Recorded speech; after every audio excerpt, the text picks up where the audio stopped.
walang patayan ng TV, tapos cellphone ka ng cellphone, tapos pa na yung charge mo.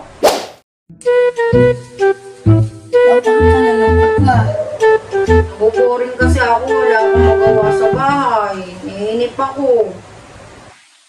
Gagawin ko, ito lang, cellphone ng cellphone. Hindi makapunta sa barkada.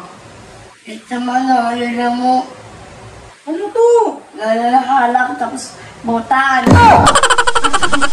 Pambili ng alak at pulutan? Opo. Kabait mo naman, salamat. Ito na, bakit?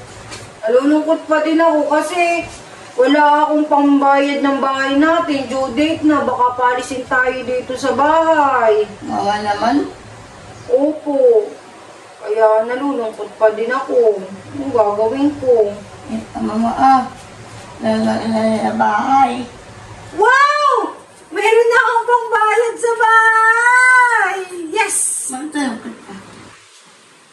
Kasi nalulungkot pa din ako. Wala tayong pambayad sa kuryente, tubig. Ang lakas-lakas mo pa namang magbuhay ng aircon. Tapos, walang patayan ng TV. Tapos, cellphone ka ng cellphone. Tapos, ba na yung charge mo?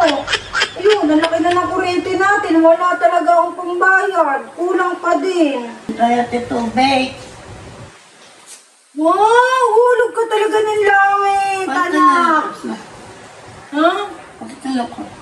Lungkot pa din ako. Mama naman. Oo. Ayarin mo to. Ano yun? Nalanda. Bibila ako ng papaganda ko! Wow! Wait mo naman, anak! Pagis naman ako! Yes! Ate Sam, salamat ah! May pambayad na ako sa bahay, sa kuryente. Tapos, binigyan mo pa ako ng bonus sa pambili ng pampaganda ko, ng skincare. Tapos, may pang-inom pa ako. Napakabay talaga ng anak ko nito. Ba't na sa'yo, Mama? Masaya na ako. Okay na. Pera dito, isa dito. Pera dito. Meron ka pang pera dyan? Papa.